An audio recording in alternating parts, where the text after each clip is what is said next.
un orden, según el orden de Melquisedec, rey de justicia, sacerdote del Dios Altísimo. Y que nos lleve a lo que es ser llenos del Espíritu Santo y comenzar a hablar con denuedo. Y que aun cuando el enemigo no tiene ninguna potestad sobre la iglesia, porque ya fue vencido, para reconocer este atributo, porque si ustedes siguen leyendo también nos habla de otro discípulo o de otro líder. 14, sino vestidos del Señor Jesucristo y no proveáis para los deseos de la carne. Ahí subráyelo, está pronunciado.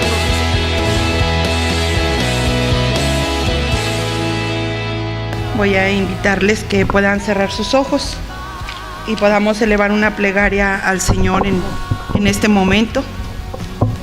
Padre, gracias te damos, Señor, por la oportunidad, Señor, que tú nos das de poder alabar y bendecir tu nombre. Exaltado eres, Señor, hasta lo sumo, dice tu palabra, y no por lo que nosotros podamos expresar a través del cántico, no por lo que podamos expresar a través de unas manos levantadas, Señor, sino porque al Padre le ha placido, Señor, exaltarte hasta lo sumo, Señor. Gracias, Señor, nosotros nos unimos en la parte que nos toca, Señor, de poder exaltar y bendecir tu nombre. Señor, queremos pedirte, Señor, en esta hora, sea tu Espíritu Santo, Señor, obrando en la vida de cada uno de nosotros. Señor, que seas tú hablando a mi corazón, Señor, sabiendo que nada bueno hay en mí, Señor, sino el tesoro, aquel, Padre, que eres tú en nosotros, la esperanza, Señor, que eres tú, Señor, en nosotros, obrando, Señor. Te pedimos, Padre, que sea tu Espíritu Santo en medio de la congregación, que abra, Señor, nuestros sentidos espirituales para poder recibir tu palabra, Señor, y poderla poner por obra, Señor. Gracias, Señor, por lo que vas a hacer, por lo que has hecho y por lo que estás haciendo en la vida de cada uno de nosotros. Ante ti nos ponemos y ante ti nos disponemos, Señor, para que tu nombre sea glorificado y exaltado en el nombre de Cristo Jesús. Amén. Bien, hermanos, pues nuevamente el Señor pues le ha placido invitarnos en esta capacidad a poder ministrar su palabra. Y hoy, pues, algo muy difícil para mí poder hablar de lo que es la iglesia del Señor, porque iglesia del Señor somos cada uno de nosotros. La semana pasada escuché una frase que me hizo pensar mucho, y me hizo pensar en el sentido que alguien dijo: ¿desde cuándo una oveja enseña a otra oveja? Y me quedé pensando, y toda la semana he estado con esa frase en mi mente, pero creo que ha sido el Señor hablando a mi corazón, ¿verdad? ¿Desde cuándo una oveja enseña a otra oveja? ¿Desde cuándo una oveja puede regañar a otra oveja? Y entonces son palabras en las cuales el Señor me ha hablado durante esta semana, y al momento de que me dice comparte, pues fue más latente esta frase, pero confiando que en esa condición, amados hermanos, ovejas, vasos quizás inútiles, no quizás, sino vasos inútiles delante del Señor, pero Él nos habla, Él nos enseña y nos dice a través de la Escritura que si nosotros no habláramos, las piedras hablarían por nosotros. Y en ese sentir, ¿verdad?, nos disponemos a poder hablar de lo que es la iglesia hoy en día. ¿Qué es la iglesia hoy en día? Les digo, vivimos un mundo tan acelerado, vivimos en un mundo, entre comillas, tan moderno, que hablar de la iglesia, lo primero que tenemos que decir es que la iglesia está sujeta a muchas críticas en este tiempo. ¿Por qué a muchas críticas? Hay quienes se dirigen a la iglesia de una manera muy denigrante, de una manera muy fuerte hacia la iglesia del Señor, tanto de dentro como de fuera. Es decir, en un momento dado que les digo, yo poder levantarme aquí como oveja y poderle hablar a la iglesia y poderme dirigir a la iglesia de una manera muy cruel, muy denigrante, eso es de dentro. Eso es de dentro. Levantarme aquí y poderle hablar así, en esa condición, a la iglesia, eso es muy fuerte. Eso sería una crítica de mi parte muy fuerte, que no creo que esté en el corazón del Señor. Pero de allá afuera, Si eso es de dentro, imagínese de allá afuera. ¿Qué podemos esperar? Bueno, sin embargo, el Señor nos dice algo grandioso. Quiero que me acompañen, por favor, a Efesios, en su capítulo 5, número 25. Eso es hablando de la iglesia, pero ¿qué es lo que dice el Señor acerca de su iglesia? ¿Qué es lo que el Señor nos está enseñando acerca de su iglesia? O cómo es que el Señor mira a la iglesia. Y Efesios, en el capítulo número 5, en el versículo número 25, desde el 21 ustedes puede leer, y usted va a encontrar ahí ciertos versos, y empieza desde el verso 21. Someteos unos a otros, es poniéndonos en la misma condición, lo que les decía al principio. ¿Desde cuándo una oveja enseña a otra oveja? ¿Desde cuándo una oveja puede regañar a otra oveja? Y dice, someteos unos a otros. Y luego dice, ¿en qué? Bueno, hay que someternos en una cosa. Fíjese que marcan primeramente en algo. Someteos unos a otros. No dice primeramente en el amor del Señor, sino dice, someteos unos a otros en el temor de Dios, sabiendo que como oveja no puedo ir más allá, porque es el temor de Dios, y reconociendo que esta iglesia no nos pertenece a nosotros, sino que le pertenece a uno solo. Y por ahí usted puede estar leyendo del versículo 22 en adelante, y empieza a hacer como una comparación, una alegoría, y dice, las casadas estén sujetas a sus propios maridos como al Señor. Y luego el verso 23 hablándole a los maridos, porque el marido es cabeza de la mujer, así como Cristo es cabeza de la iglesia, la cual es su cuerpo, y Él es su Salvador. Así que como la iglesia está sujeta, y luego ahí la parte, a Cristo, así también las casadas lo estén a sus maridos en todo. Y luego mire lo que dice el verso 25, que es el verso clave. Maridos, amad a vuestras mujeres. ¿Y qué es lo que dice el Señor de su iglesia? Así como Cristo amó a la iglesia y la parte, se entregó a sí mismo por ella. Y entonces esa parte me hace pensar mucho en el costo que ha tenido la sangre de Cristo para nosotros, y que ese costo no se pueda valorar en la vida de cada uno de nosotros cuando nos atrevemos a maltratar a la iglesia, o cuando escuchamos que por otro lado es maltratada. Creo que no le hemos dado el valor suficiente a la sangre de Cristo, y creo que lo que necesitamos hoy es el sacrificio de Dios en nuestras vidas y poderlo valorar, para que esas críticas poquito a poco vayan desapareciendo. Una de las críticas que se ha hecho es dirigida a la dificultad que la iglesia tiene en mantener su mensaje. Es decir, ¿por qué se critica a la iglesia? ¿Hablando de dentro o hablando de fuera? Porque la iglesia no ha mantenido su mensaje de una manera natural. Es decir, ahora lo hacemos de esta manera, ahora lo hacemos de esta otra, ahora creo que ya no nos vamos por ahí, ahora creo que vamos a repetir la iglesia del primer siglo. No, ahora creo que ya la iglesia del primer siglo ya no, sino ahora vamos a repetir la iglesia que está antes del primer siglo. Sí, cuando hablo del primer siglo estoy hablando de Cristo hacia adelante, pero yéndonos un poquito atrás, y entonces la iglesia como que no nos mantenemos en ese mensaje que el Señor quiere. Y entonces por esa causa como que la iglesia está recibiendo esas críticas, y podemos pensar de una manera, el mensaje no es consistente. ¿Por qué no es consistente? Porque de alguna manera este modernismo que nos rodea nos lleva a vivir una vida muy rápida, una vida que tiene cambios al más no poder, que ahora sí, que mañana no, que luego sí, y una vida muy acelerada que nos hace no mantenernos, y hasta dónde todo eso ha influenciado a la amada iglesia del Señor.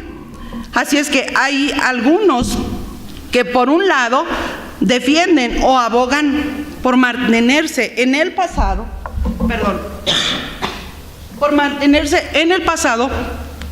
y decimos, bueno, hay que retomar el ejemplo de la iglesia primitiva y ahí nos vamos a mantener.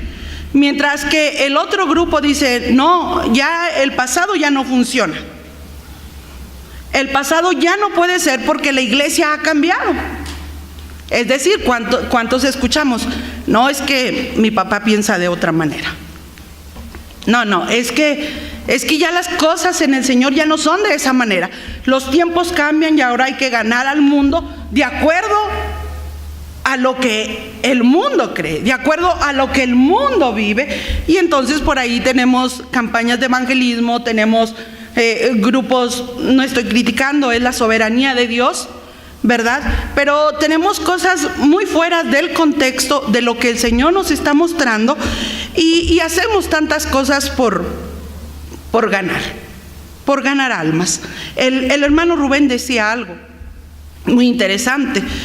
En este año la expectativa, ¿verdad?, de ir a alcanzar al mundo, pero viendo todas estas opiniones tengo que hacer una pregunta, y en esa pregunta que tengo que hacer es ¿qué es lo que nos queda por delante?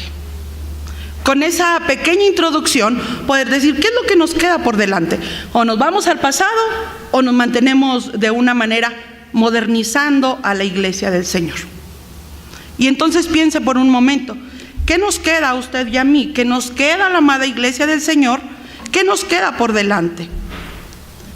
Y entonces yo tengo que ir a 1 Corintios, si me puede acompañar, en el capítulo número 15.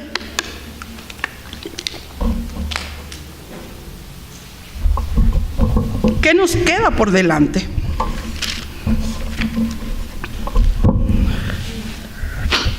Se ha enseñado que la misión de la iglesia está inherente en su naturaleza.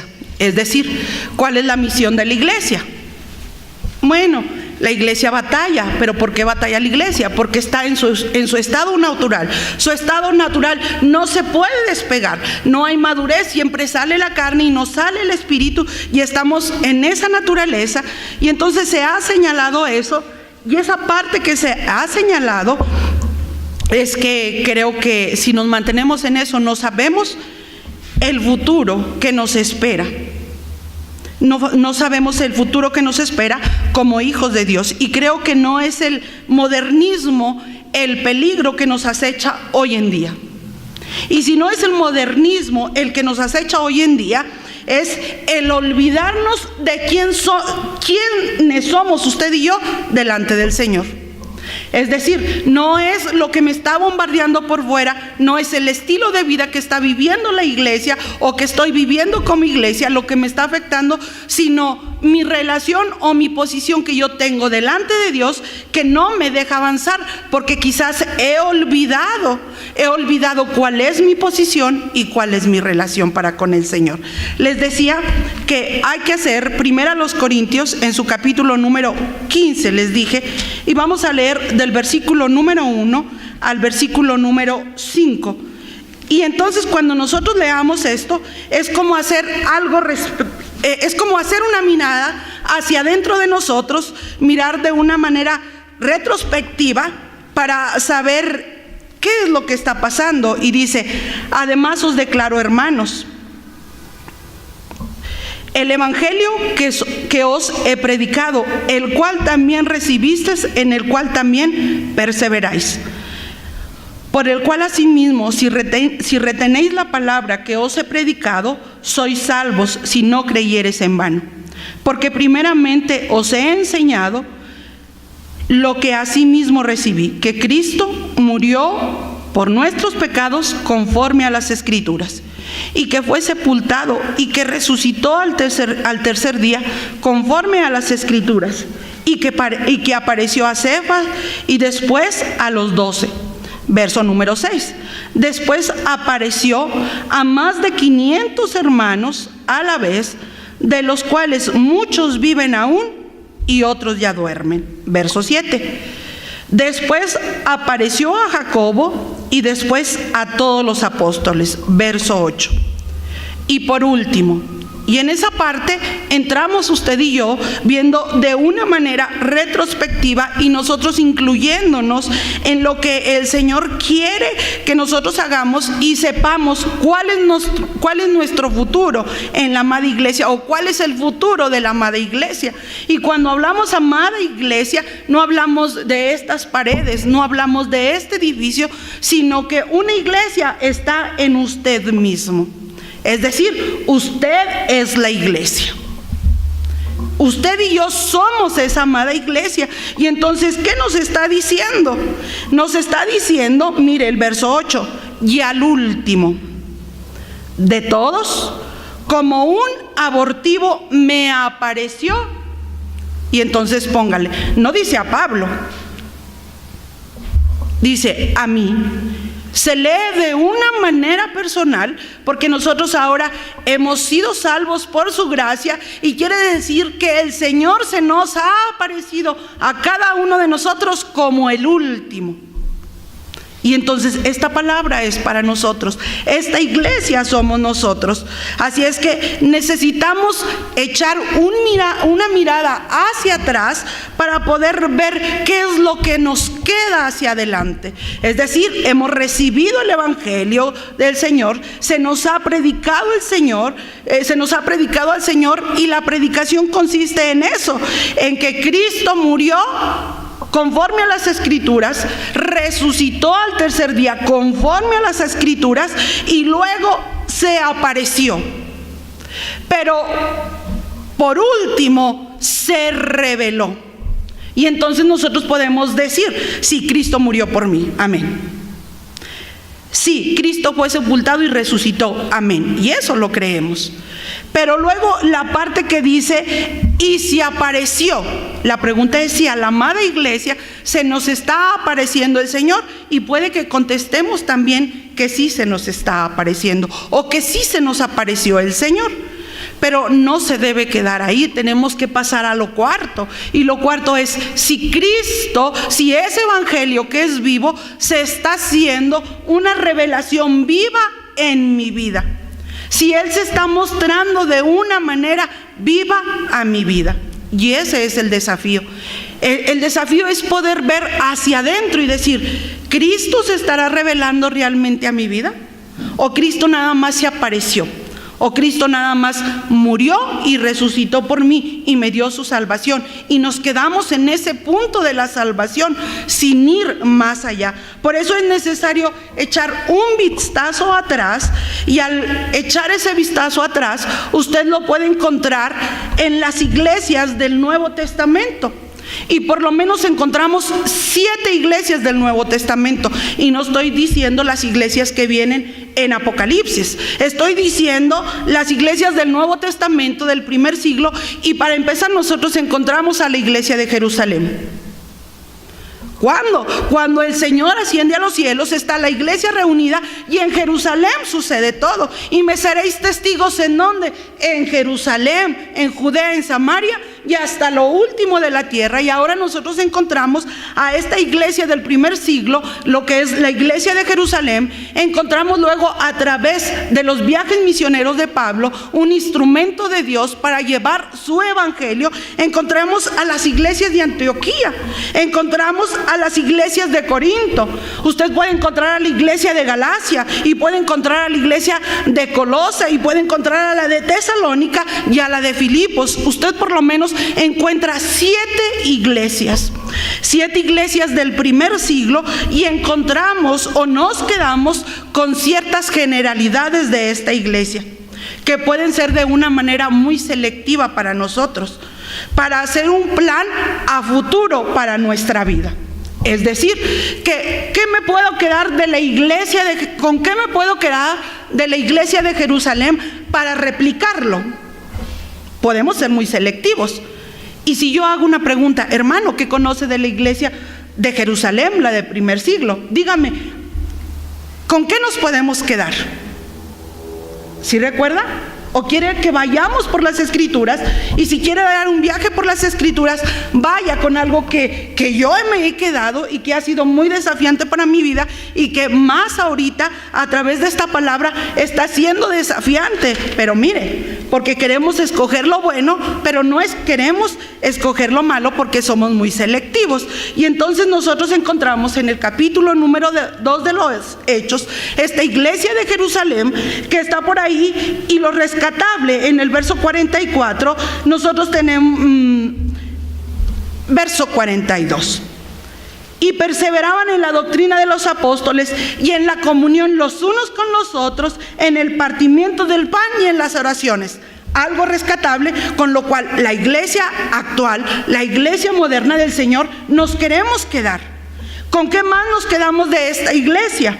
Nos podemos quedar con el versículo número del 43 en adelante, y dice: y sobrevino temor a toda persona, y muchas maravillas y señales eran hechas por los apóstoles. Verso 44. Y todos los que habían creído estaban juntos y tenían en común todas las cosas. Verso 45.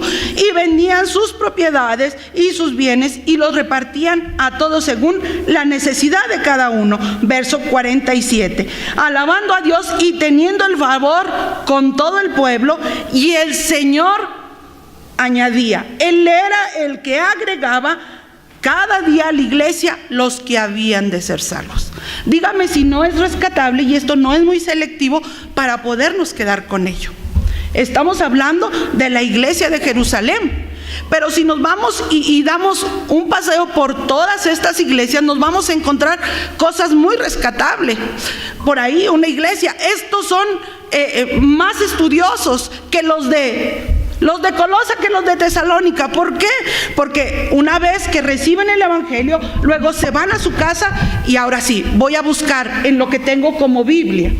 ¿Y qué tengo como Biblia? Tengo como Biblia el Pentateuco, tengo como Biblia los Salmos y tengo como Biblia los profetas. Y entonces ellos iban e investigaban. Estos son más. Quiero quedarme como esta iglesia. Y así podemos hacer un viaje por estas 7 iglesias y poder nosotros, de una manera muy personal y en nuestra naturaleza, que es muy inherente, que está ahí pegada y que no se puede despegar, nos podemos quedar o hacer nuestro propio futuro que queremos ser como iglesia, hablando de una manera personal. Pues porque a mí me gusta esto que acabo de leer, a mí me gustó, y entonces yo quiero ser esa iglesia. El Señor añadía, hermanos, la comunión entre todos, porque el Señor va a añadir. La comunión entre todos, el partimiento entre todos, teniendo todas las cosas en común. ¿Por qué? Porque el Señor va a añadir a la iglesia, mientras yo nada más estoy dentro del círculo de la iglesia, en la comunión, en el partimiento del pan y en la conformidad. Bueno, para mí es cómodo. Para mí, de una manera muy personal, eso puede ser cómodo. Todo esto, hermanos, a manera de introducción, para hablar que estas cosas que podemos rescatar de estas iglesias, hay algo. Que aún lo primero que vamos a ver es que en estas iglesias había debilidad y había problemas en estas iglesias del primer siglo. Hermana, pero me has dicho todo lo que hacían. Sí, pero no leímos la otra parte. ¿Por qué? Porque somos selectivos. Pero nosotros tenemos que considerar a estas iglesias del primer siglo, y nosotros podemos ver y decir, bueno, hermano, ¿qué queremos? Queremos quedarnos en el pasado y queremos replicar la iglesia del primer siglo. Y entonces tenemos que echar un vistazo. ¿Qué es lo que podemos replicar o qué es lo que no podemos replicar? Y yo creo que no somos llamados nosotros a replicar ningún tipo de iglesia, ni del primer siglo ni de este último siglo, porque la iglesia no ha sido llamada a ello. La iglesia ha sido llamada a que la imagen de Cristo se forme en ella. Cristo se tiene que formar en mí para que Cristo pueda ser reflejado en mí. ¿Para qué? Para alcanzar al perdido. Una iglesia no va a alcanzar a otra iglesia. Una denominación no va a alcanzar a otra denominación. Tienes que ser Cristo formado en mi vida el que alcance a. Porque Él es el único que puede alcanzar. Es el único que Él puede salvar. Así es que nosotros podemos encontrar estos problemas del primer siglo. ¿Quiere echar un vistazo por allá? Vaya al capítulo número 5 de los Hechos. Vamos a estar por ahí en el libro de los Hechos y nosotros vamos a encontrar que esto pasa en la iglesia del primer siglo. Leí el capítulo número 2, luego usted ve el capítulo número 3 y en el capítulo número 3 usted va a encontrar la sanidad de un cojo, el Señor obrando a través de la iglesia del primer siglo, y eso es maravilloso. Y yo recuerdo en un tiempo de avivamiento, cuando el Señor me llamó, milagros, señales y prodigios se hacían por la mano del Señor. Yo puedo decirle que pude ver personas en sillas de ruedas levantándose. Amén, amén. Y si yo les preguntara a ustedes, muchos de ustedes levantarían su mano expresando milagros, señales y prodigios que Dios ha mostrado a sus vidas, o que ustedes han visto el poder de Dios reflejado, y eso es bueno. Pero mire, cuando sucede esto, inmediatamente hay problemas. Bueno, ahora los apóstoles se enfrentan a una oposición y luego son maltratados. Bueno, son llevados hasta el concilio, pero a través de todo lo que el Señor hacía, a través de los apóstoles, a la iglesia se iban añadiendo vidas. Pero mire, vaya usted por el capítulo número 4, la iglesia, al parecer que con estas dificultades, en vez de que la iglesia se desanimara, parece que la iglesia iba en aumento y más era como un impulso a seguir predicando y exaltando el nombre de Dios. Pero llegamos al capítulo número 5. Y parece que ahí empiezan los problemas de la iglesia del primer siglo. Vaya conmigo por favor al capítulo número 5. Y los problemas fueron parte de la iglesia del principio. Si nosotros nos ponemos a pensar, encontramos una verdad indiscutible en las Escrituras. Y es que la iglesia del primer siglo tenía infinidad de defectos. Así como tenía virtudes, tenía infinidad de defectos. Y entonces, ¿qué nos hará pensar a usted y a mí? Que la iglesia contemporánea hoy no está llena de lo mismo. Como iglesia del Señor, amén, tenemos infinidad de virtudes, pero también tenemos infinidad de defectos. Y solamente el Espíritu Santo puede revelarnos a nuestras vidas lo que está pasando. Y el Espíritu Santo es el único que puede revelar a nuestras vidas y traer la convicción de una manera personal para que su nombre solamente sea exaltado. Mire, capítulo 5. Empezamos los problemas. Usted lee el final del capítulo número 4, del versículo 32 al 37, y encontramos por ahí que los hombres vendían sus propiedades y las traían al Señor, y ahora haciendo la réplica. Verso número, si ustedes pueden leer esa parte del versículo 36, ¿sí? Versículo 33, toda esa parte. Vendían y traían, y ahora la naturaleza del ser humano, replicar lo que otro hace. Bueno, aquí los apóstoles, algunos vendían sus propiedades y las traían. Versículo número 37 del capítulo número 4. Como tenía una heredad, la vendió y trajo el precio y lo puso a los pies de los apóstoles. Amén. Qué obra de este hombre. Tuvo que haber sido el Señor obrando en la vida de Bernabé, en la vida de estos. Tuvo que haber sido el Señor, como nos decía Gaby, ¿verdad? En la administración de las ofrendas. Tiene que ser el Señor. ¿Por qué? Porque Él se dio a sí mismo, porque Él se ofreció, y ahora tuvo que haber sido el Señor en la vida de estos. Pero mire, verso 5. El ser humano tratando de replicar a otro ser humano. Qué bien. Yo creo que fueron reconocidos. La Escritura no lo dice, ¿verdad? pero yo creo que fueron reconocidos. Y entonces mire, pero cierto hombre llamado Ananías, con Zafira su mujer, vendió, hizo lo mismo, replicó, vendió una heredad y sustrajo el precio, sabiendo también su mujer. Marque muy bien esas partes, porque usted va a identificar los problemas que se empezaron a levantar en la iglesia del primer siglo. Lo sabía su mujer, sigo leyendo el verso 2, y trayendo solo una parte la puso, otra vez lo que leímos en el verso número 37, lo puso a los pies de los apóstoles, verso número 3.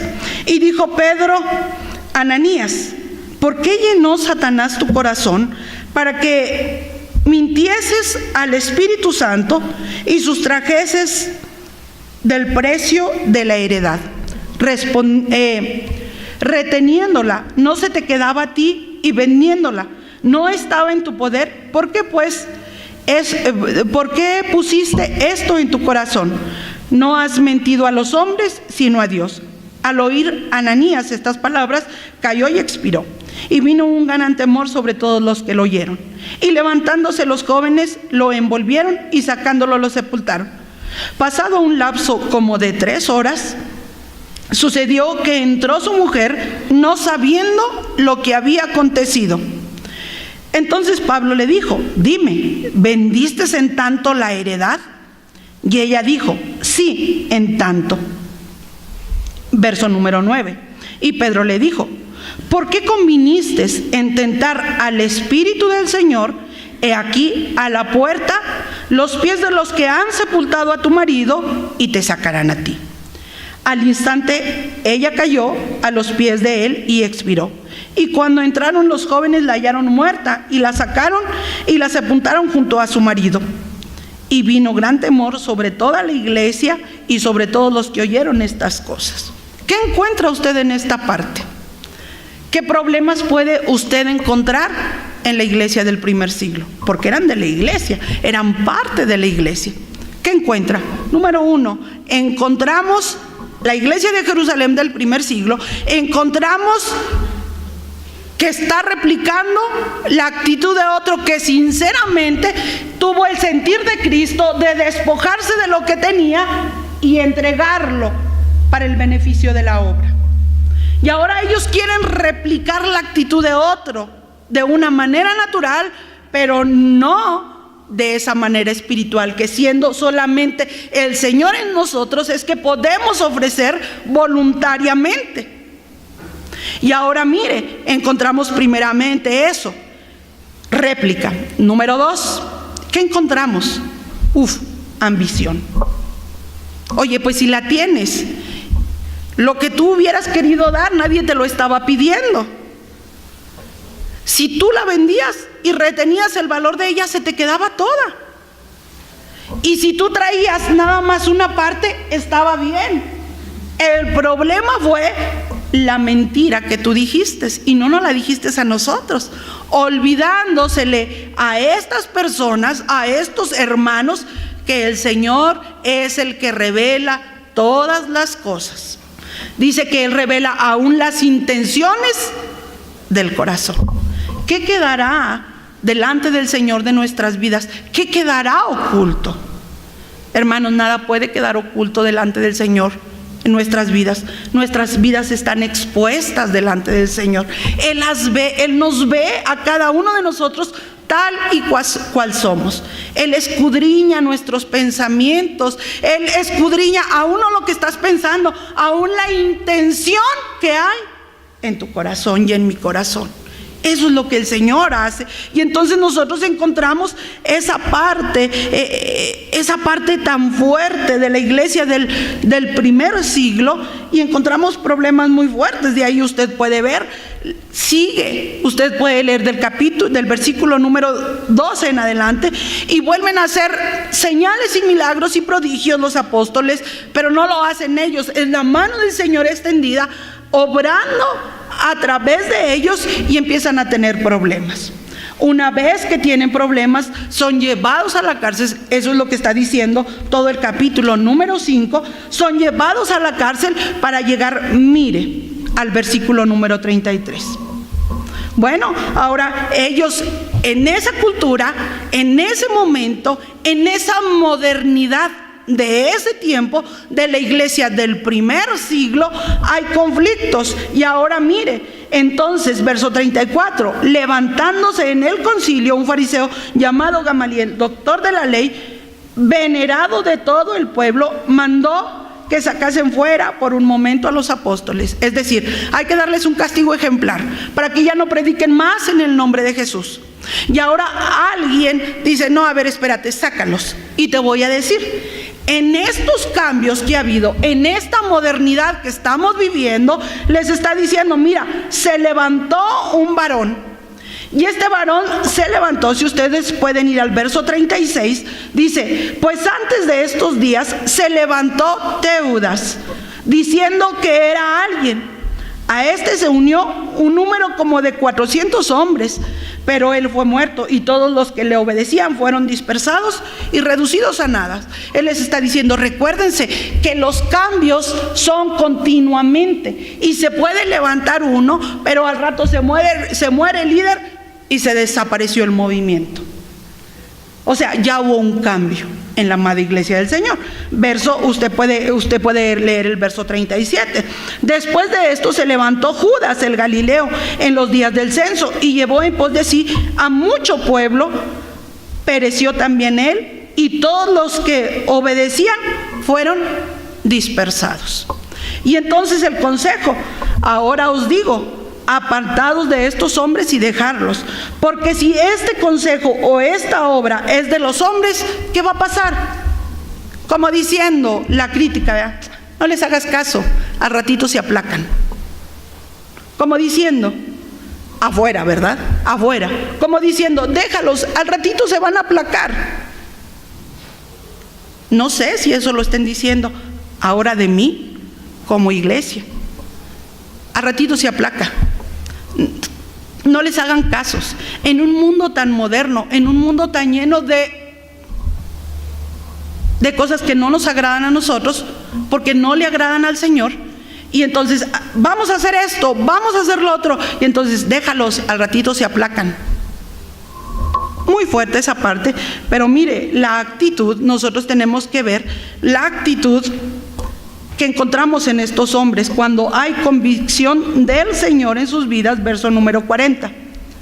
Y convenieron con él, y llamando a los apóstoles, después de azotarlos, les intimaron a que no hablasen en el nombre de Jesús y les pusieron en libertad. Muy bien, ya te azotamos, pero mire la actitud de la iglesia. Bueno, ya dije lo negativo. Y parece que, ay, la hermana, como que vamos a salir aquí todos deprimidos. No, hermanos. Necesitamos ver lo que el Señor está diciendo a nuestras vidas. Y el verso 41. Y ellos salieron de la presencia del concilio. ¿Cómo? Imagínense, azotados, y salieron felices. Imagínense esa actitud. ¿Quién de nosotros, si nos dan una bofetada, salimos contentos? Estamos hablando de un golpe. Es más, ¿cuántos salimos de aquí de una manera, y el pastor predicó y no me gustó y salió ofendido? Pero mire, dice que estos saliendo gozosos por una sola cosa. Es porque no estaban replicando a nadie más. Dice, por haber sido tenidos por dignos de padecer afrenta.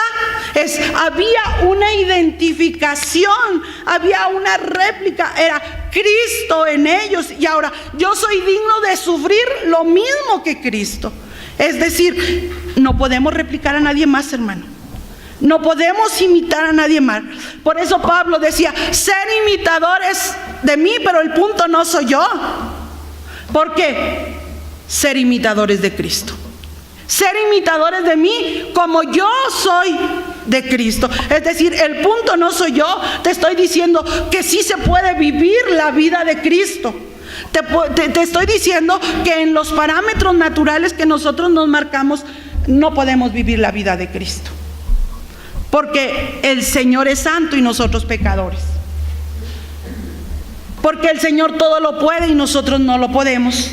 Pero dice, ser imitadores de mí, como yo lo soy de Cristo. Es decir, si esta vida, hablando del apóstol Pablo, tiene un encuentro con el Señor y tiene esa transformación con el Señor, ahora entonces es Cristo obrando en él, reconociendo que Él es en nosotros la esperanza de gloria. Él es el único que tiene, nosotros solamente en Él podemos esperar. Solamente en Él, hermanos, nosotros no estamos diseñados para obrar de una manera correcta, solamente en Él. Por esto, amados hermanos, poder reconocer la debilidad humana no es el consejo.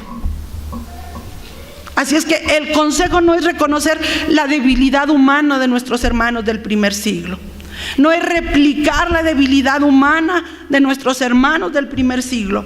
No es salir de aquí con una decepción de la iglesia del primer siglo, ni tampoco es una licencia para estar indiferentes ante la obra y el servicio del Señor. No, pues si eso lo hizo la iglesia del primer siglo, hablando de los discípulos y de todos aquellos que quizás tuvieron un contacto con el Señor y esto están viviendo, pues imagínense nosotros que de oídas lo hemos oído. Porque nos falta la siguiente parte. Mas ahora mis ojos te ven. Y a eso se le llama revelación. Mas ahora mis ojos te ven. Y entonces, ¿qué es lo que nosotros encontramos? Lo que tenemos que tener en mente es que el modelo que tenemos que duplicar no es la era, no es el tiempo pasado, no es el siglo primero, tampoco es el siglo de los grandes reformadores, hablando del siglo XIX. No es replicar la vida de Martín Lutero, no es replicar la vida de ninguno de estos reformadores que usted y yo podemos conocer o que quizás hemos escuchado, sino que tenemos que duplicar una sola persona. Y esa persona es la verdad encarnada en sí misma, y esa se llama Cristo Jesús. Esa se llama Cristo Jesús. Esa es la verdad que la iglesia de hoy en día tiene que tener. Y eso es lo que hace la diferencia entre la iglesia del primer siglo, la iglesia del segundo siglo y la iglesia de este último siglo. Eso es lo que tiene que hacer la diferencia. Pero bueno, mire, vaya conmigo a 1 Corintios en su capítulo número 2, versículo 16. Así es que nuestro llamamiento, amados hermanos, no es restaurar periodos de tiempo. Nuestro llamamiento no es restaurar esos periodos de tiempo, sino nuestro llamamiento en esta hora es tener la mente de Cristo, tener el sentir de Cristo en nosotros. Les dije que me acompañaran por favor a primera epístola a los Corintios en su capítulo número 2, el versículo número 16, y mire. Porque ¿quién conoció la mente del Señor? ¿Quién le instruirá? Y entonces la invitación para usted y para mí es la última parte del verso. Mas nosotros. Y espero que cada uno como iglesia podamos entrar aquí en esta parte. Mas nosotros tenemos la mente de Cristo. Usted y yo, ese es el llamado, esa es la invitación. Tener la mente de Cristo. ¿Por qué? Mire, vaya a Filipenses capítulo número 2. Esto es muy familiar para los alumnos del instituto, al menos del primer nivel. Y mire, por tanto, amados hermanos, el verso número 1. Si hay alguna consolación en Cristo, si algún consuelo de amor, si alguna comunión del Espíritu, si algún afecto entrañable, si alguna misericordia, completad mi gozo, sintiendo lo mismo, teniendo el mismo amor, unánimes, sintiendo una misma cosa. Muy bien, la unidad de la iglesia. Muy bien, el principio de la iglesia del primer siglo. Verso número 3. Nada hagáis por contienda o por vanagloria, antes bien, con humildad, estimando cada uno a los demás como superiores a él mismo. Verso número 4. No mirando cada uno por lo suyo propio, sino cada cual también por lo de los otros. Parece muy bueno, y es muy bueno, pero mire, sin el verso 5 nosotros no podemos realizar del verso 1 al verso 4. El verso 5, usted y yo no lo podemos realizar. El verso 5 no se puede, el verso 1 al verso 4 no lo podemos realizar si no tenemos ese verso 5 en nosotros. Y dice, haya pues en vosotros no de la iglesia primitiva, no de Pablo, no de Timoteo, no de los apóstoles, no de Juan, no de aquellos hermanos que estaban ahí reunidos, unánimes, sino haya pues en vosotros este sentir que hubo también en Cristo Jesús, que siendo en forma de Dios no estimó ser igual a Dios como cosa que aferrarse, sino que se despojó a sí mismo, tomando forma de siervo, hecho semejante a los hombres, y estando en la condición de hombre, se humilló a sí mismo, haciéndose obediente hasta la muerte y muerte de cruz. ¿Quieres más ejemplos? El ejemplo máximo está en él. El ejemplo máximo no somos unos a otros. El ejemplo máximo es el Señor. Yo quiero ser como la hermana. Yo quiero ser como el hermano. No, el ejemplo máximo, yo quiero ser como Jesús. Yo quiero ser como el Señor. Verso número 9. Por lo cual Dios también, lo que hemos cantado en este devocional que hemos tenido, por lo cual Dios también lo exaltó hasta lo sumo y le dio un nombre que es sobre todo nombre, para que en el nombre de Jesús se doble toda rodilla de los que están en los cielos y en la tierra y debajo de la tierra, y toda lengua confiese que Jesús es el Señor, con un solo propósito, para gloria del Padre. Amados hermanos, esto es lo que nosotros estamos llamados a tener, esto es lo que nosotros estamos llamados a mantener, es lo que nosotros estamos llamados a duplicar. Continúo y termino con Hebreos, esa parte, con Hebreos 12 del 1 al 2. Son nada más 2 puntos principales y termino con esta parte. Tenemos que, vaya conmigo a Hebreos, le dije capítulo 12, versículo número 1 al 2. Tenemos que reconocer que fuera de Cristo no hay perfección. Fuera del Señor no hay perfección. Es más, ni siquiera aproximaciones. Por tanto, tenemos que fijar nuestra vista en Él.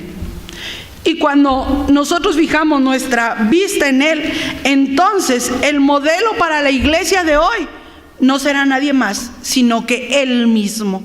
¿Por qué? ¿Por qué será Él mismo? Mire lo que dice Hebreos en su capítulo número 12, versículo número 1 y 2. ¿Lo tiene? Puestos los ojos en Él, es la única manera que vamos a descubrir o a entender el modelo de Dios para la iglesia contemporánea. Por tanto, nosotros también, teniendo en derredor nuestro tan grande nube de testigos, despojémonos de todo peso de pecado que nos asedia y corramos con paciencia la carrera que tenemos por delante. Hermanos, la carrera no se termina. Es decir, ¿cuántos hemos sido salvos? Y todos podemos decir amén. Es decir, que cuando hemos sido salvos, el peso se nos ha quitado. Y ahora que el peso se nos ha quitado, estamos en la meta y ahora sí nos dice, corramos hacia adelante. Con el peso del pecado, tratando de duplicar a otros, no podemos correr porque es muy pesado el ejemplo que tenemos, porque no lo podemos cumplir. Solamente a través de Cristo, que nos despojó del pecado. Mire, puestos, verso 2. ¿Cómo?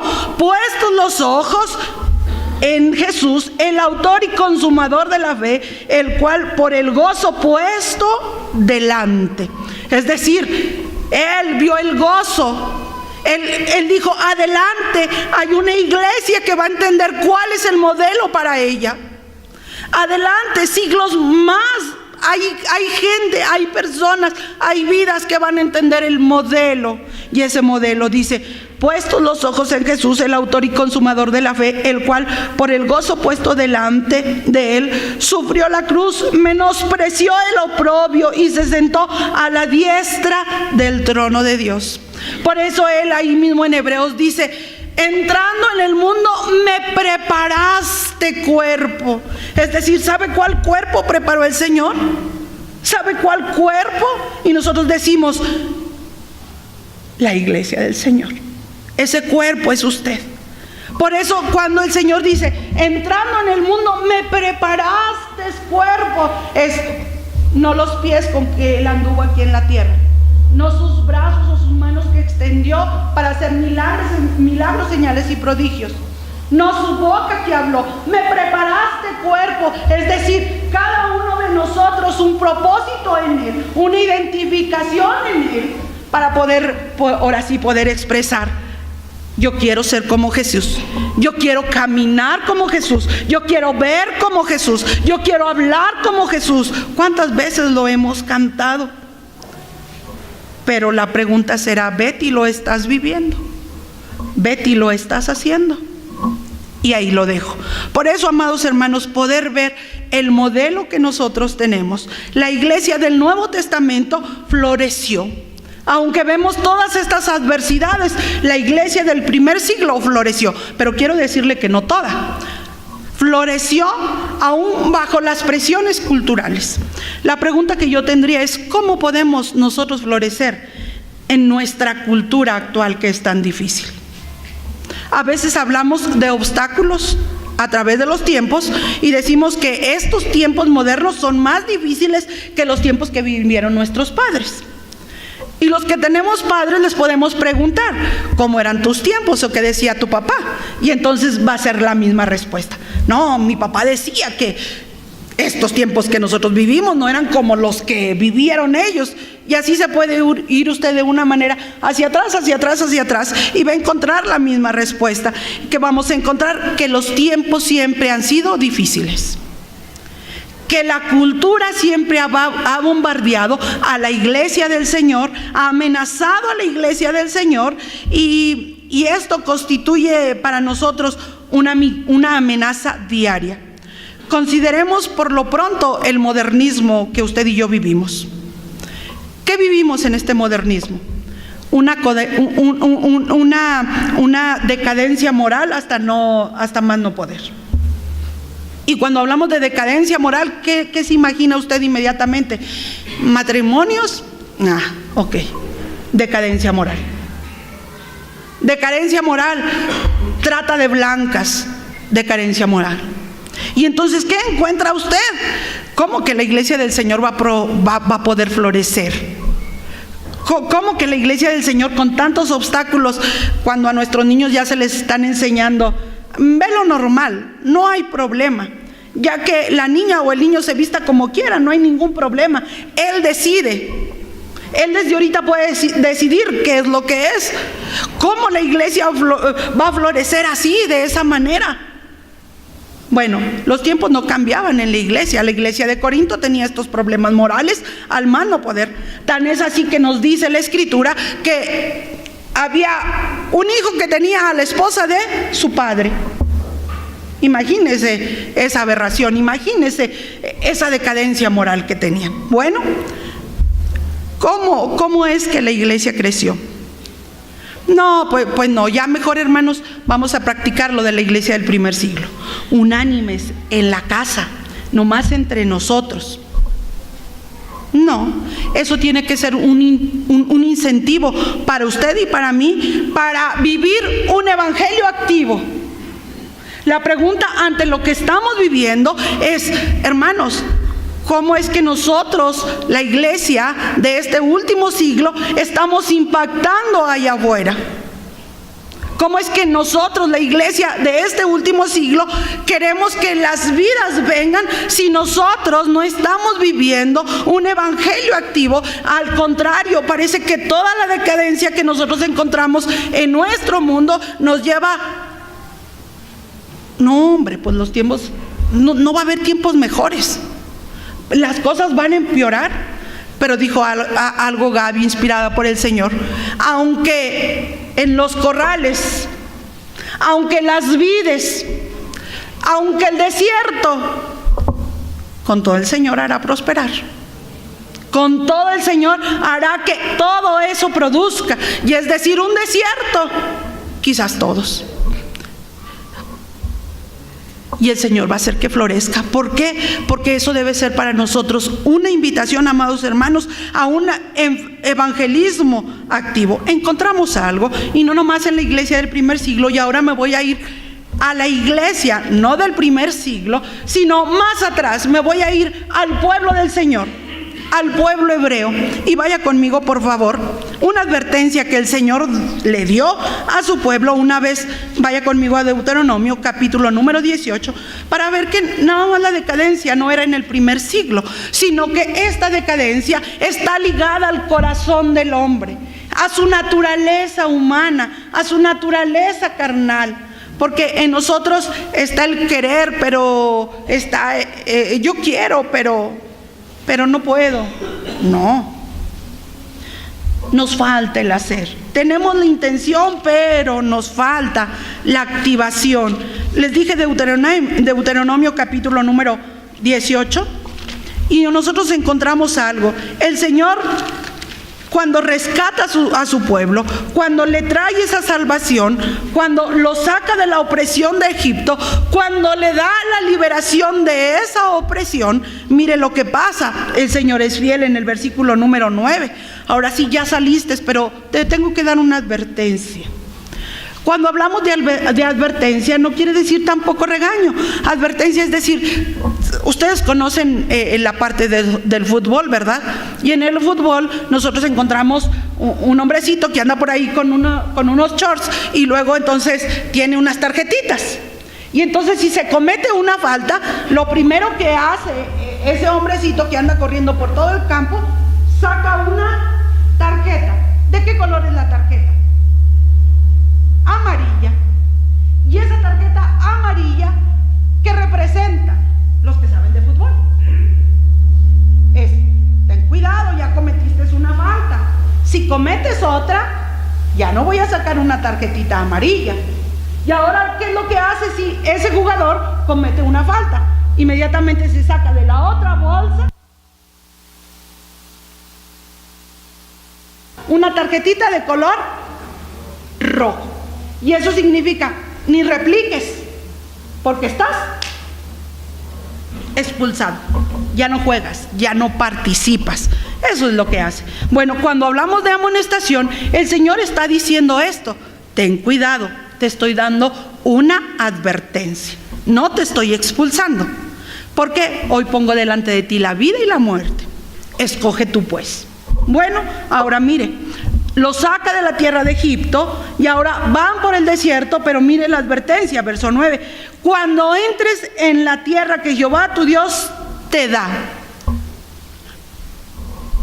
Y entonces, la iglesia del Nuevo Testamento, la iglesia del primer siglo y la iglesia del Antiguo Testamento floreció bajo las presiones culturales. El Señor les da una advertencia bajo esa presión cultural: cuando entres en la tierra que Jehová tu Dios te da, no aprendas a hacer según las abominaciones. Vas a entrar a una tierra que no conoces, porque tu territorio está ocupado, pero vas a tener que entrar y vas a tener que ir sacando a todo el que está ahí. Pero ten cuidado, porque ellos ya tienen una vida hecha ahí. Tú duraste 400 años en Egipto, 430 años duraste allá cautivo bajo la opresión egipcia, y luego viviste 40 años en el desierto. Y entonces imagínate, esa gente que está ahí, pues ya tiene su cultura a más no poder, ya la tiene muy establecida. Pero mire lo que dice: no aprendas. Es decir, amén, hermanos, nosotros vivimos en un mundo, en una era contemporánea, que no nos podemos librar de ella, que somos bombardeados por todo eso, y decir, ¿qué tenemos que hacer? Bueno, no aprender el camino de las gentes. ¿Por qué? Porque son abominación. Verso 10: no sea hallado en ti quien haga pasar a su hijo o a su hija por el fuego, ni quien practique adivinación ni agorero, ni sortilegio, ni hechicero, ni encantador, ni adivino, ni mago, ni quien consulte a los muertos. Infinidad de culturas, infinidad de prácticas abominables delante del Señor. Y verso número 12. Porque es abominación para Jehová cualquiera que haga estas cosas. Y por estas abominaciones Jehová Dios echa estas naciones delante de ti. Y verso 13. La recomendación del Señor. No hagas, pero luego mira, ¿qué es lo que sí tienes que hacer? Perfecto serás delante de tu Dios. Esa es la invitación, hermanos. Tenemos que ser perfectos delante de Dios. El Señor nos da un incentivo para librarnos del mal. Tú sé perfecto delante de las naciones. Pues sí, hermana, pero si leemos toda la historia vamos a ver que el pueblo de Israel terminó perdido. ¿Pero por qué terminó perdido? ¿Sabe por qué? Porque en la amonestación él no fue fiel. Continuó en sus caminos. Acompáñeme a ver en Primera de Reyes, capítulo número 17. Después de ahí usted puede leer toda la escritura. Yo sé que usted la ha leído y usted ha encontrado que este pueblo, Dios prodigaba su misericordia y este pueblo continuaba, se contaminaban. Hacían lo que las gentes hacían. Hacía lo que aquella nación a la cual entraba, ellos la practicaban. Ellos practicaron, el pueblo del Señor practicó hechicería, practicó el ocultismo, practicó idolatría. No, hermana, nosotros no. Amén. Qué bueno si nosotros no entramos ahí. Pero acuérdese, estamos haciendo algo alguna miradita hacia adentro. Una miradita hacia adentro. Y hemos dicho muchas veces, infinidad de veces, que la idolatría no nada más es tener un nicho ahí en la casa o postrarme ante un ídolo. No, eso no nomás es idolatría. Todo lo que en nuestra vida tiene un lugar mayor que el Señor, a eso se le llama idolatría. Y ahí agréguele todo lo que usted quiera. El mundo contemporáneo nos muestra muchos dioses. Mi trabajo, mi familia, mi hobby, todo lo que usted quiera. Cuidado. Le dije Primera de Reyes, capítulo número 17, versículo número 7.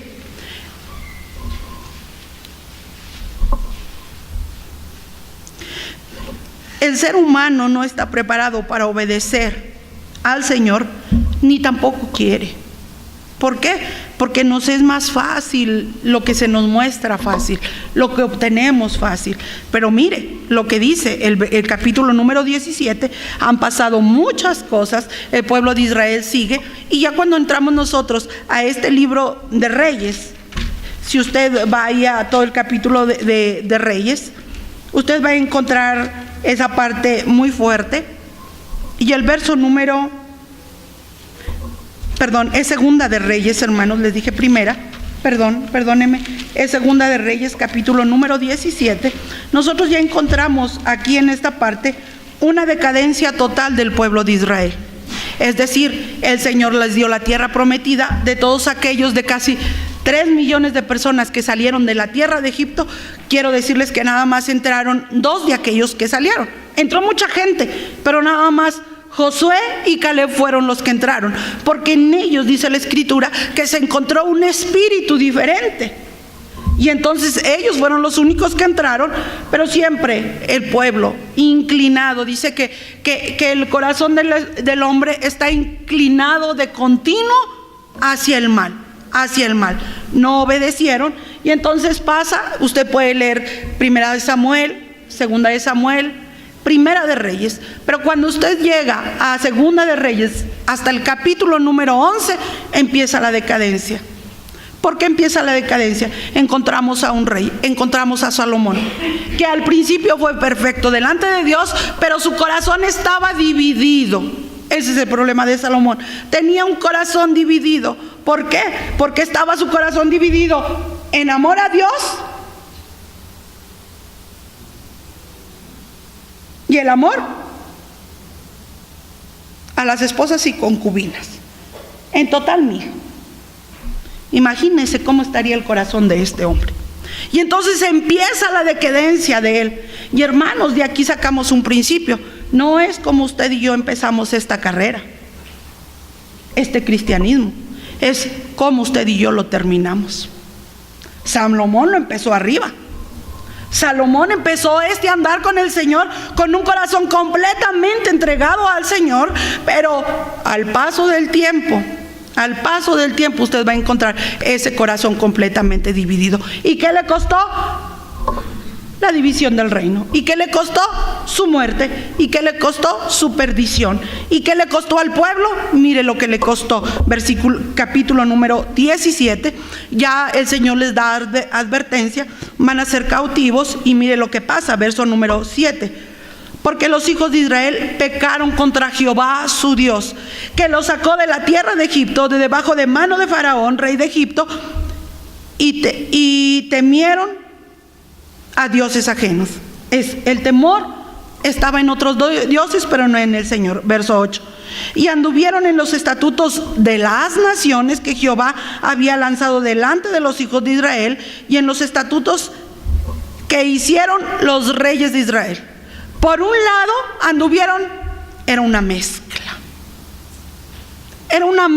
era una confusión la que vivía el pueblo del Señor. ¿Por qué era una confusión? Porque por un lado tomaban la cultura de las naciones, pero por otro lado lo que decían los reyes. Y todos estos reyes de Israel estuvieron expuestos a la palabra del Señor. Y entonces había verdades a medias, había verdades a sus conveniencias. Y entonces, ¿qué es lo que está viviendo el pueblo? Una decadencia espiritual al más no poder. Pero mire lo que sigue diciendo, verso número 9. Y los hijos de Israel hicieron secretamente cosas no rectas contra Jehová su Dios. Se parece al conflicto que vimos en Hechos. Había conspiración, había confabulación, estaban confabulados. ¿Qué hacía Ananías y su esposa? Tú cállate, tú di, sí, en esto sí. Se pusieron de acuerdo, planearon, fraguaron, se confabularon. Y ahora mire lo que está haciendo el pueblo de Israel. Hicieron cosas no rectas delante de Jehová, ahí escondidos, edificándose lugares altos en todas sus ciudades, desde las torres de las atalayas hasta las ciudades fortificadas. Y ahí usted puede seguir leyendo toda esa parte para llegar a algo muy sorprendente. Mire el verso número 13. Verso número 12. Y servían a los ídolos de los cuales Jehová les había dicho: vosotros no habéis de hacer esto. Jehová amonestó entonces a Israel y a Judá por medio de todos los profetas y de todos los videntes, diciendo: volveos de vuestros malos caminos y guardad mis mandamientos y mis ordenanzas conforme a todas las leyes que yo prescribí a vuestros padres y que os he enviado por medio de mis siervos los profetas. ¿Y qué hicieron? Absolutamente nada. Y todo parece un panorama desolador hasta aquí. Usted conoce la historia del pueblo de Israel. Israel fue cautivo por Asiria. 10 tribus y quedaron 2 tribus, Judá. Pero Judá no se salvó. Judá continuó en los pecados de Israel, de aquellos sus hermanos, de aquellas 12 tribus. Continuó para llegar a algo, y parece aquí algo desolador. Hasta aquí terminamos, podemos decir: no, hermana, qué esperanza tenemos para la iglesia del Señor. ¿Qué nos espera a nosotros? Pero gracias al Señor, porque el Señor siempre se provee de un remanente. El Señor siempre guardará un remanente para que su palabra no cese. Y mire, vaya conmigo para ver este remanente. Y espero que usted y yo podamos ser ese remanente. Espero que la amada iglesia del Señor pueda resurgir en esa parte. Podamos resurgir, hermanos. No es una amonestación, no es un regaño, es una invitación, hermanos. Necesitamos una definición, necesitamos una resolución en nuestro corazón para poder servir al Señor en tiempos difíciles.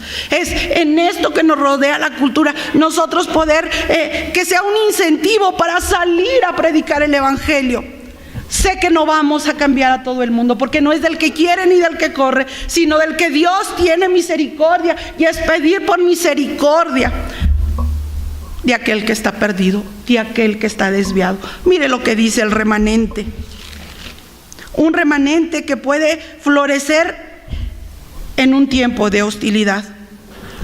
Un remanente que puede florecer en situaciones culturales completamente adversas a las de él. Si yo le preguntara, ¿cuál es su cultura que tiene como cristiano? Piénselo por un momento, no me la va a decir. Pero piense la cultura que tiene como cristiano. Piense lo que el Señor le ha dicho que tiene que hacer como cristiano. Bueno, ¿cómo florecer en todo esto? Daniel capítulo número 1, versículo número 8. Ahora ya no Israel quedó perdido en Asiria. Ahora llegó Nabucodonosor y tomó al pueblo de Judá y se lo llevó. Y dentro de los que se llevó, la primera parte que se llevó fueron aquellos que eran de linaje real. Es decir, no se llevó a cualquiera. Se llevó a todos aquellos que eran príncipes, aquellos que eran de linaje real. Imagínense esa parte. Nabucodonosor muy inteligente. Me voy a llevar a todos los más inteligentes, a todos los que están preparados, porque los quiero para mi beneficio. Se los llevó. Quiero decirles que de las 3 deportaciones que hubo a Babilonia, quiero decirle que se quedó una parte en Judá. ¿Y sabe quiénes se quedaron? Se quedaron los más pobres. Como que dijo Nabucodonosor, estos no me sirven para nada, ahí se quedan. Estos me van a hacer estorbos, ahí se quedan. Y en esa condición, aún ese pueblo todavía se entregó a la idolatría, se entregó a todo lo que no le agrada al Señor. Pero ¿qué pasó con aquellos que se fueron cautivos? Bueno, muchos de ellos, hablando Daniel y sus amigos, tuvieron un lugar de privilegio. ¿Pero por qué tuvieron ese lugar de privilegio? Versículo número 8. Bueno, ahora los llevan. ¿Cuál era la cultura? Ahora estás en una cultura donde tienes que comer de todo. Y Daniel y sus amigos tenían una cultura o tenían una enseñanza que ellos no podían comer nada inmundo, nada sacrificado a los ídolos, nada de eso. Y mire la tentación. Y Daniel propuso en su corazón, ahora había que alimentarlos, pero se necesita la propuesta y la resolución en el corazón. Pero Daniel propuso en su corazón no contaminarse con la porción de la comida del rey, ni con el vino que él bebía. Pidió, por tanto, al jefe de los eunucos que no se le obligase a contaminarse. En una forma natural. No me obligues a contaminarme. Ándale, vamos acá. No me obligues a contaminarme. ¿Cuántos decimos? No. Bueno, yo porque así lo hacía, ¿verdad? No digo algo que no haya vivido. Y no lo estoy diciendo por aludir a nadie. Lo estoy diciendo de una manera personal. No me obligues a contaminarme. Y cuando menos me daba cuenta. Bueno, propuso en su corazón. Verso 9. Y puso Dios a Daniel en gracia y en buena voluntad con el jefe de los eunucos. Verso 15. Y al cabo de 10 días pareció el rostro de ellos mejor y más robusto que el de los otros muchachos que comían de la porción de la comida del rey. Imagínense esa parte. Verduras y legumbres, agüita. Y al cabo de 10 días, más sanos que los otros, que se alimentaban de todos los manjares. Muy bien, un remanente. Pero para que esté ese remanente, amados hermanos, tiene que ser la resolución en el corazón de una manera personal. Pero vamos a seguir leyendo. Bueno, a razón de eso, usted puede leer el capítulo 2 y usted puede encontrar la gracia que el Señor encontró en la vida de Daniel. Sí, Daniel encontró gracia en el Señor para poder revelar un sueño y ahora tener un lugar prominente. ahora es nombrado gobernador de la nación. Qué bueno, Daniel. Pero ¿qué de los otros 3? Porque hasta aquí nos menciona 4. Daniel y sus 3 amigos, que era Ananías, Azarías y Misael. Esos eran sus nombres hebreos, esos eran sus nombres originales. Pero sus nombres babilónicos eran diferentes. Era Sadrach, Mesach y Abednego, y representaban a los dioses de esa nación. Bueno, esa sería otra prédica, pero nomás para considerar esa parte, porque el nombre denota naturaleza, denota el carácter. Bueno, ahora llega usted hasta el capítulo número 3. Bueno, Daniel, uno entre muchos que se fueron, pero mire, verso número 1 del capítulo número 3. Ahora, no sigáis el camino de las gentes. Y el rey Nabucodonosor hizo una estatua de oro cuya altura era de 70 codos y su anchura era de 6 codos. La levantó en el campo de Dura, en la provincia de Babilonia. Bueno, hasta ahí podemos encontrar una estatua de 30 metros de alto por 3 metros de ancho. No puedo calcular cuántos metros sean 30, ¿verdad? No sé si este edificio, alguien que sepa, puede decir que tiene 30 metros de alto. ¿No? ¿Más poquitos? Sí. Ay, imagínense, nada más para imaginarnos, 3 veces más que esto. 30 metros de alto y 3 metros así de ancho. ¿Desde dónde se vería esa estatua? Imagínense por un momento. Bueno, ¿qué hay que hacer con esa estatua? Se dio una orden. Verso 4. Y el pregonero anunciaba en alta voz: mándese a vosotros, oh pueblos, naciones y lenguas. Es decir, que en Babilonia estaban los judíos y había algunos otros cautivos de otras naciones. Estaba Judá y estaban algunas otras naciones. Pero mire el pregonero lo que dice: ¿quiénes? Todos los pueblos, todas las lenguas, todas las naciones. Y luego el verso número 5: al oír el sonido de la bocina, del tamboril, del arpa, del salterio, de la zampoña y de todos los instrumentos de música, ¿cuál era? ¿Cuál era el propósito? Os postraréis y adoraréis la estatua de oro que el rey Nabucodonosor ha levantado. Y el propósito es: no hagáis de acuerdo a las culturas de las gentes, no sigáis el camino de las gentes. ¿Cuál era el mandato? Te postras, lo vas a adorar. ¿Quiénes? Todas las naciones. Bueno, hasta ahí parece que todo está bien. El verso 7, verso número 6, voy a leer el verso 6. Y cualquiera, la advertencia, y cualquiera que no se postrare y adorare, inmediatamente será echado en el horno de fuego ardiendo. Verso número 7. Por lo cual dice que se oyó la zampoña, se oyó la flauta, el tamboril, el arpa, el salterio y todos los instrumentos de música. Dice, y mire lo que dice, y yo lo tengo bien marcadito, porque dice: y todos los pueblos, y todas las naciones, y todas las lenguas, ¿qué hicieron? Se postraron y adoraron la estatua de oro que el rey Nabucodonosor había levantado. ¿Quiénes estaban ahí? Esa es la pregunta. El pueblo de Judá, el pueblo del Señor. Dice que todos se postraron, pero gracias al Señor por el remanente. Hubo una excepción. Si usted sigue leyendo el verso 12, usted puede leer del verso 8 en adelante. Le dan el aviso al rey que hay unos hombres que no se postran, y mire el verso número 11: y el que no se postrare y adorare será echado dentro del horno de fuego ardiendo.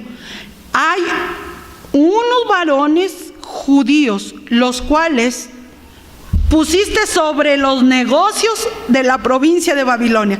Es decir, no son cualquieras, tienen un puesto específico en el gobierno.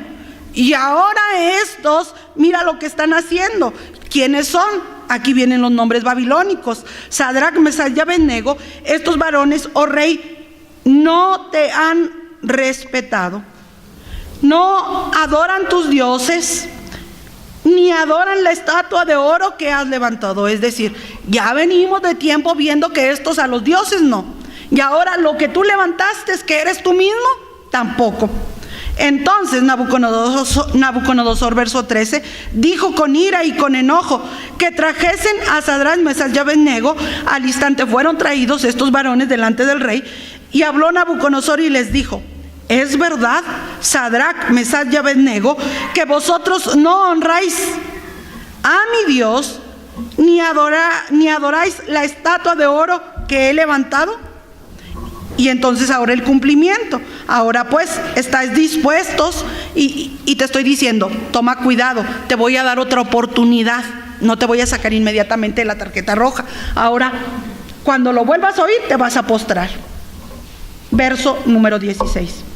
Sadrach, Mesach y Abednego respondieron al rey Nabucodonosor diciendo: no es necesario que te respondamos sobre este asunto. Es decir, una resolución del corazón. No es necesario que nosotros te digamos qué es lo que vamos a hacer. He aquí nuestro Dios, a quien servimos, puede librarnos del horno de fuego ardiendo, y de tu mano, oh rey, nos librará. ¡Qué desafío! ¡Qué desafío levantarse contra el gobierno! ¡Qué desafío! Pero dejaos de estos hombres. ¿Por qué? Porque es necesario obedecer a Dios antes que a los hombres. Decisión del corazón, amados hermanos. Verso número 18. Y si no sepas, oh rey, que no serviremos a tus dioses, ni tampoco adoraremos la estatua que has levantado. Es Dios nos va a librar, pero si no lo hace, está bien. De todos modos no vamos a adorar. Es decir, gozosos, pero te van a echar al horno de fuego. No le hace, gozoso, porque se tuvieron por dignos de padecer en sí mismos los sufrimientos de aquel que se les había revelado, porque todavía no vivía. ¿Y quién era si no era el Señor Jesús? ¿Y quién era que aquel que se les había revelado? ¿A quién obedecían si no era aquel que se les había revelado en un tiempo difícil, en un tiempo de cautiverio? Y usted puede leer toda esta parte. Verso 28, quiero concluir, porque Dios sea glorificado. El Señor tiene un remanente y siempre se proveerá de ese remanente. Verso número 28. Entonces Nabucodonosor dijo: bendito sea el Dios de ellos. Un evangelismo activo en medio de una cultura adversa. Un evangelismo activo. Entonces dijo Nabucodonosor: bendito sea el Dios de ellos, de Sadrach, Mesach y Abednego, que envió su ángel y libró a sus siervos que confiaron en él y que no cumplieron el edicto del rey y entregaron sus cuerpos antes que servir y adorar a otro Dios. Hermanos, ¿qué necesidad tenemos? ¿Cuánta necesidad tenemos que la imagen de Cristo se forme a nosotros? No tuvieron el sentir de Cristo, no se estimaron mayor a Él. Tuvieron el sentir que vimos en Filipenses. Está diciendo: estos antes prefirieron ser maltratados que fallarle a aquel que les había puesto el sentir. Hermanos, la necesidad de la iglesia de hoy, la necesidad mía, es vivir bajo ese sentir que servir a otro Dios. La necesidad que tenemos para ser librados. Gracias a Dios por el remanente. El Señor siempre se proveerá de un remanente. Y decirle al Señor: yo quiero ser ese remanente. ¿Cuántos lo anhelamos? Mire, yo la primera. Yo anhelo ser esa parte de ese remanente. ¿Cambiar la verdad a la cultura? ¿O la cultura se encargará de disolver la verdad? Esa es una pregunta que dejo a su consideración. A su consideración. ¿Por qué, amados hermanos? Porque necesitamos salir a evangelizar en un mundo adverso. ¿Qué les va a ir a predicar? No es ir a decirles, no es en su trabajo. Yo creo que usted tiene mucho cómo levantar el nombre de Dios. Me sorprendió ayer en la exposición de la clase, había un jovencito que dio la clase de misiones y él dijo algo: se necesita tener al Señor en el corazón y entonces los demás ven qué es lo que tienes y que eres diferente y te preguntan. Y entonces es cuando tú puedes decir y hablar del Señor. ¿Cuánta necesidad tenemos? ¿Cuánta necesidad tenemos de ese sentir en nosotros? Yo quiero invitarles y quiero invitar al grupo de alabanza, hermanos, con eso termino, para que puedan pasar a este lugar.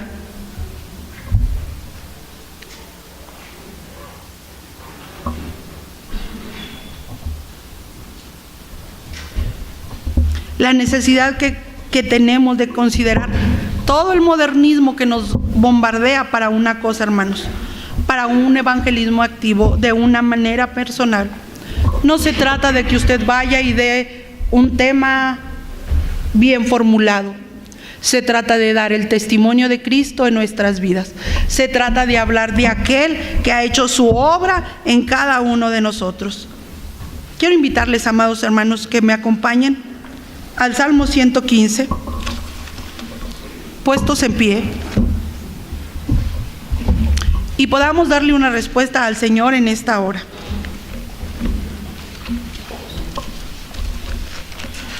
Mientras los muchachos ministran al Señor, porque no es ministrarnos ni a usted ni a mí, no es ministrar a la iglesia, es ministrar al Señor.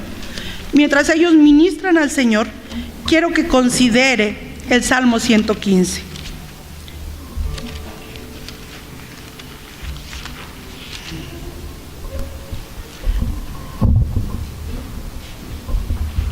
El Salmo 115.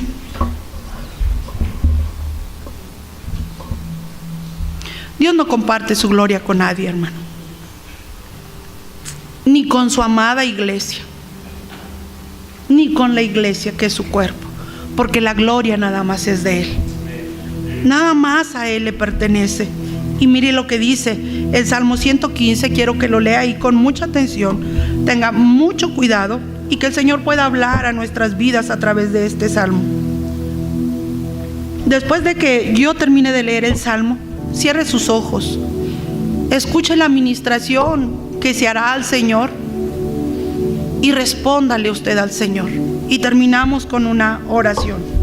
Dice el Salmo 115: no a nosotros, oh Jehová, no a nosotros, sino a tu nombre da gloria, porque por tu misericordia y por tu verdad. ¿Por qué han de decir las gentes: ¿dónde está tu Dios? Nuestro Dios está en los cielos. Todo lo que quiso ha hecho. Los ídolos de ellos son plata, oro, obra de manos de hombres. Tienen boca, mas no hablan. Tienen ojos, mas no ven. Orejas tienen, mas no oyen. Tienen narices, mas no huelen. Manos tienen, mas no palpan. Tienen pies, mas no andan. No hablan con sus gargantas. Semejantes a ellos son los que los hacen, y cualquiera que confía en ellos. Oh Israel, confía en Jehová. Él es tu ayuda y tu escudo. Casa de Aarón, confiad en Jehová. Él es vuestra ayuda y vuestro escudo. Los que teméis a Jehová, confiad en Jehová. Él es vuestra ayuda y vuestro escudo. Jehová se acordó de nosotros. Nos bendecirá. Bendecirá a la casa de Israel. Bendecirá a la casa de Aarón. Bendecirá a los que temen a Jehová, a pequeños y a grandes. Aumentará Jehová bendición sobre vosotros y sobre vuestros hijos. Benditos vosotros de Jehová, que hizo los cielos y la tierra. Los cielos son los cielos de Jehová, y ha dado la tierra a los hijos de los hombres. No alabarán los muertos a Jehová, ni cuantos descienden al silencio, pero nosotros bendeciremos a Jehová desde ahora y para siempre. Amén. Todos podemos decir amén. Necesitamos. El Señor ha dado su promesa. Los que teméis a Jehová, confiad en Jehová. Y yo creo que aquí tememos al Señor. Confiar en Él. Jehová se acordó de la casa de Israel. Jehová bendijo la casa de Israel. Jehová bendijo la casa de Aarón. Pero también el Señor bendice a los que le temen a Él. a pequeños y a grandes. Cierre sus ojos. Adore al Señor. En totalidad a ti me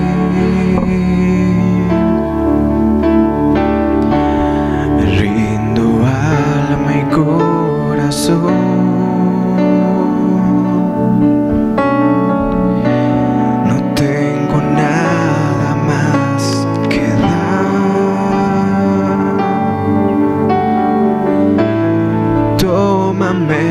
Mi buen Señor,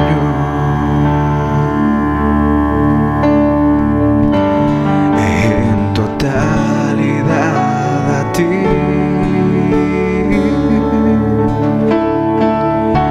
rindo mi alma y corazón.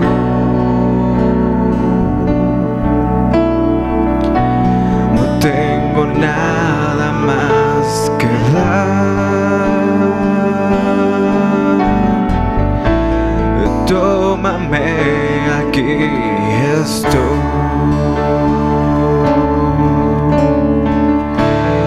Tómame en tus brazos, Cristo. Toma mi vida en tus manos y haz de mí lo que tú quieras.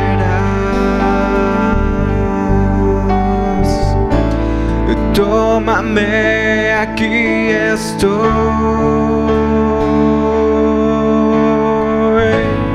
Tómame en tus brazos, Cristo.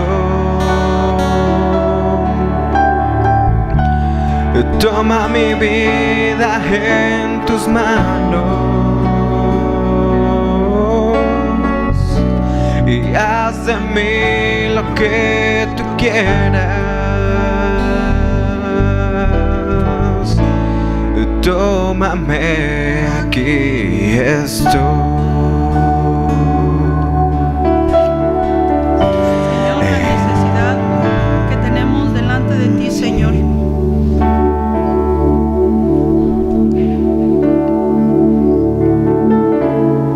De confiar plenamente, Señor, en ti. Tómanos en tus manos, Señor. Y así como lo hemos expresado, Señor, así como lo expresaron nuestros hermanos del primer siglo, así como lo expresaron, Señor, tu pueblo Israel, no estimaron su vida, Señor. Antes prefirieron, Padre, ser vituperiados. Antes prefirieron, Señor, ser maltratados. Señor, con gozo recibieron, Señor, todo aquello que les acontecía, Señor.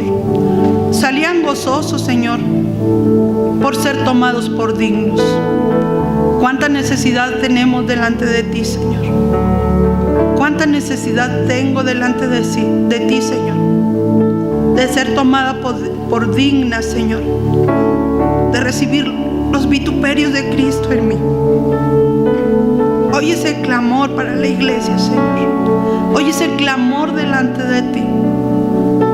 Señor, haz de nosotros como tú quieras, Padre.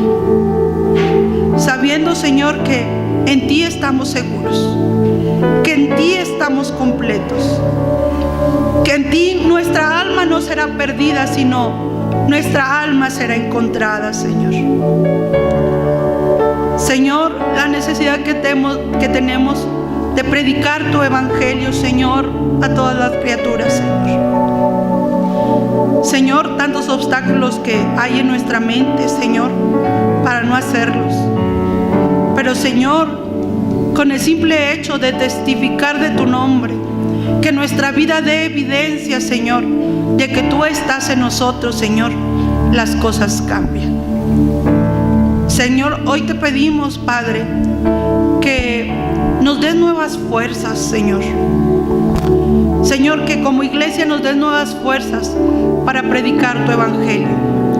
Señor, que nos dé nuevas fuerzas, Señor, que volvamos al primer amor, Señor, cuando nada nos daba pena, Señor, cuando a veces hacíamos locuras por ti, Señor, pero era el avivar de tu Espíritu Santo. No anhelamos el pasado, Señor. No queremos replicar el siglo pasado ni vivencias pasadas. Queremos, Señor, una renovación de tu Espíritu en nosotros, Señor. Queremos, Señor, ese primer amor, Señor. Ese primer amor, Señor, que expresa tu soberanía, que expresa tu bondad, que expresa tu misericordia manifestada a nosotros. Señor, delante de ti es que estamos, y delante de ti, Señor, es que ponemos esta necesidad, una necesidad personal. Escucha el clamor, Señor, de aquel que en lo personal está elevando su alma a ti, de aquel que está diciendo: haz tu obra en mí, aquel que está diciendo: toma mi vida en tus manos, Señor. Señor, pero también de aquel que aún no ha tenido esa resolución en el corazón, Señor. Te pedimos que tú pongas el querer como el hacer, por tu buena voluntad, Señor. Esa es nuestra petición delante de ti, Señor. Y aquí la ponemos y aquí la dejamos, esperando, Señor, que tú concedas, y dándote gracias, Señor, por lo que estás haciendo, por lo que has hecho y por lo que vas a hacer, Señor, y que tu nombre sea glorificado hoy y siempre, Padre, únicamente para gloria tuya, Señor, en el nombre de Cristo Jesús. Amén. Amén.